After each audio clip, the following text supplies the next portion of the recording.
마태복음 4장 12절에서 25절의 말씀을 봉독하겠습니다.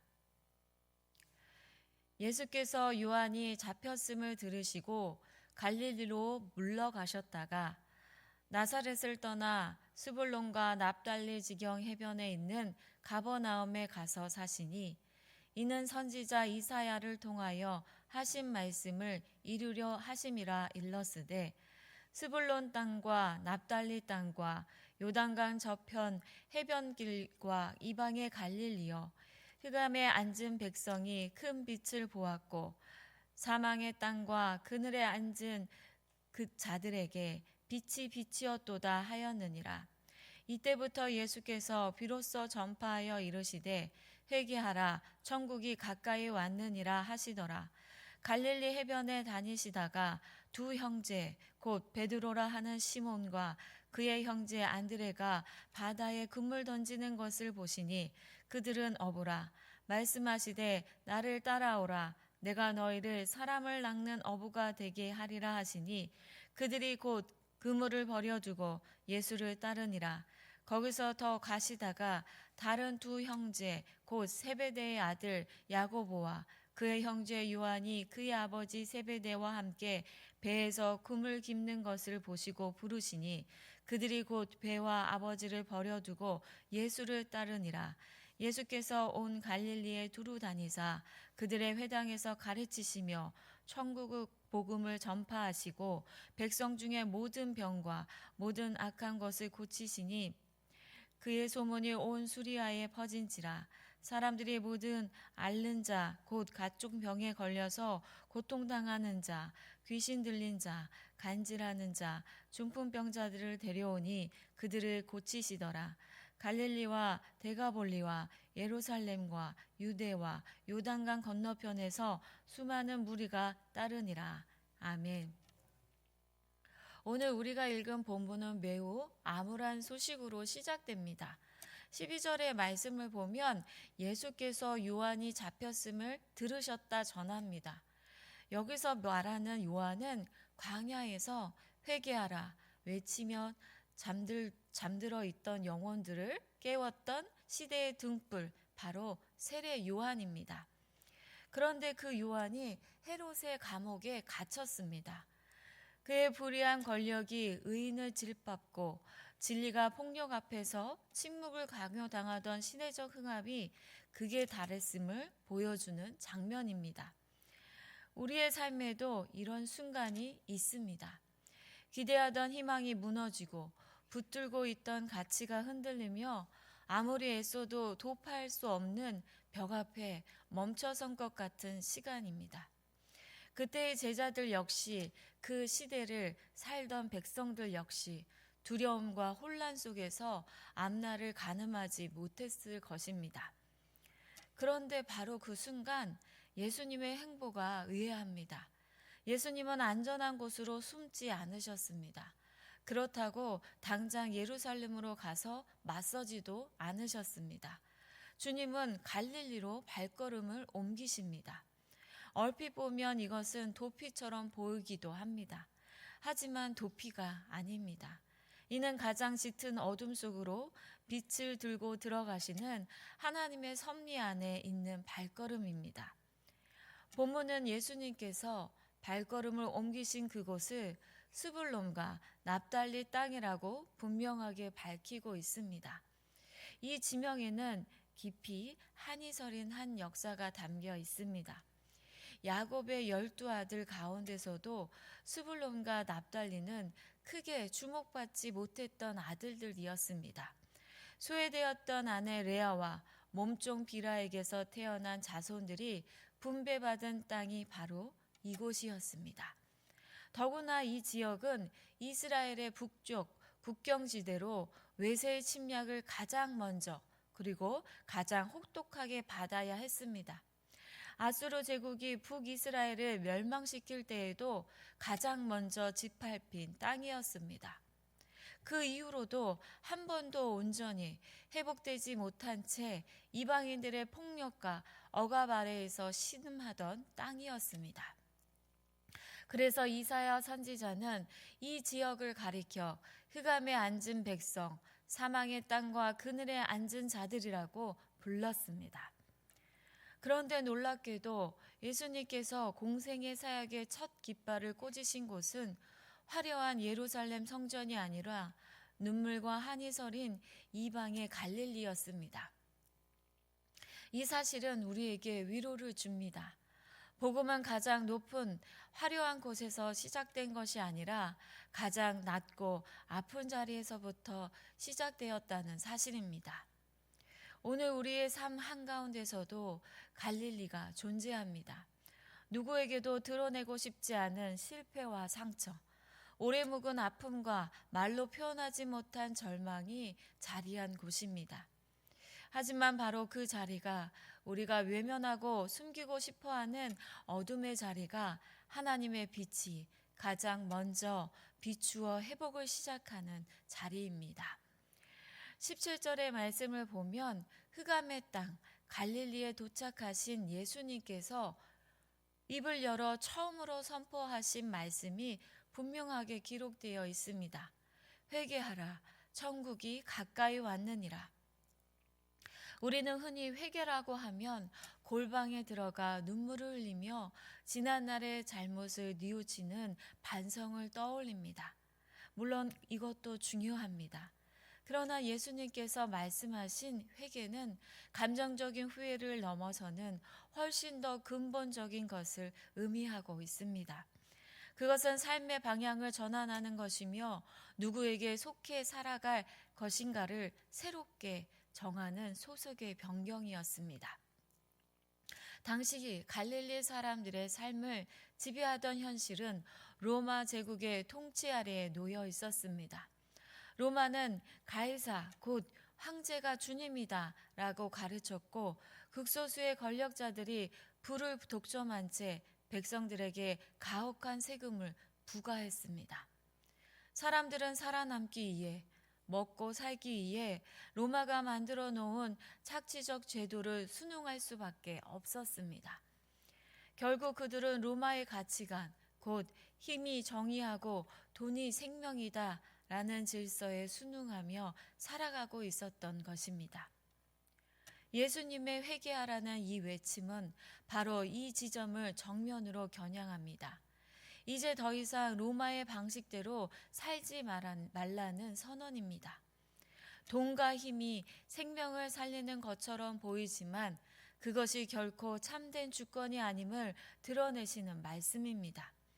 세상과 맺어왔던 굴욕적인 생존의 계약서를 찍고 이제 하나님의 통치 안으로 존재 전체를 던지라는 초대입니다. 이것이 예수님께서 말씀하신 회개입니다. 그러므로 회개는 단순한 감정의 변화가 아니라 실존적 투신입니다. 내가 발을 딛고 서 있던 통치의 기반을 바꾸는 근본적인 전환이며 삶의 주권을 이동시키는 영적 결단입니다. 또한 천국은 죽어서 가는 먼 미래의 보상만을 의미하지 않습니다. 천국은 지금 여기에서 돈이 지배하는 세상의 가치를 거부하고 하나님의 다스림을 받아들이는 자에게 즉각적으로 임하는 하나님의 현실입니다. 오늘 우리의 삶이 무엇에 기대어 흘러가고 있는지를 차분히 돌아보게 됩니다. 세상의 방식과 가치에 깊이 길들여져 있다면 우리는 아직 회개의 깊은 자리까지 들어가지 못했을지도 모릅니다. 오늘 이 새벽 세상이 주는 거짓된 평안과 맺어온 계약을 내려놓고 하나님의 통치 안으로 가감히 방향을 돌이키는 결단이 우리 모두에게 있기를 기도합니다. 하나님의 통치를 선포하신 예수님은 이제 그 나라를 함께 세워갈 사람들을 부르십니다. 19절의 말씀을 보면 갈릴리 해변을 거니시던 예수님께서 베드로와 안드레 그리고 야고보와 요한을 바라보시며 나를 따라오라. 내가 너희를 사람을 낚는 어부가 되게 하리라고 말씀하셨습니다. 그 부르심은 삶의 방향과 소속을 바꾸는 초대였습니다. 예수님은 당시 종교 엘리트였던 바리새인이나 서기관들을 부르지 않으셨습니다. 가진 것 하나 없는 그날 벌어 그날 먹고 살아야 했던 평범한 노동자들, 어부들을 부르셨습니다. 예수님 자신 또한 머리 둘 곳 없는 가난한 분이셨습니다.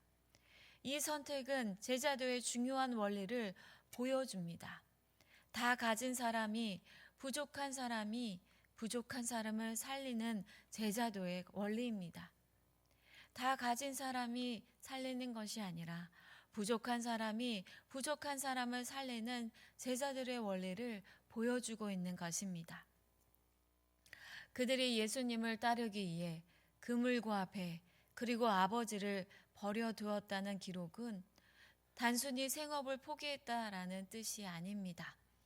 당시 배와 그물은 생존의 수단이자 가족을 지키는 유일한 안전망이었습니다. 그것을 내려놓았다는 것은 제국이 강요하던 생존 경제의 쳇바퀴에서 과감히 뛰어내렸다라는 선언입니다. 이는 땅의 제국이 제공하던 거짓된 안정망을 거절하고 주님께서 주시는 제자의 삶 안으로 들어갔음을 보여줍니다. 예수님께서 말씀하시는 사람을 낚는 어부란 자본의 논리와 세상의 거센 풍랑 속에서 빠져 죽어가던 영혼들을 건져내어 생명의 떡을 나누는 하나님 나라 공동체로 인도하는 사람들을 가리킵니다. 그들은 가진 돈이나 힘으로 사람을 살린 것이 아닙니다. 여전히 가난하고 연약했지만 그들 안에 살아계신 예수의 생명으로 더 가난한 이웃의 손을 잡아 주었던 사람들입니다. 마태복음 4장의 마지막 부분은 예수님의 사역을 세 가지로 보여주고 있습니다. 가르치시고 전파하시며 고치시는 사역입니다. 특히 23절과 24절을 보면 예수님께서 백성 가운데 있는 모든 병과 모든 약한 것을 고치시니 수많은 병자들이 그분께 몰려왔음을 전하고 있습니다. 그러나 예수님의 치유 사역은 단순히 육체의 질병을 없애는 기적이나 의료 행위가 아니었습니다.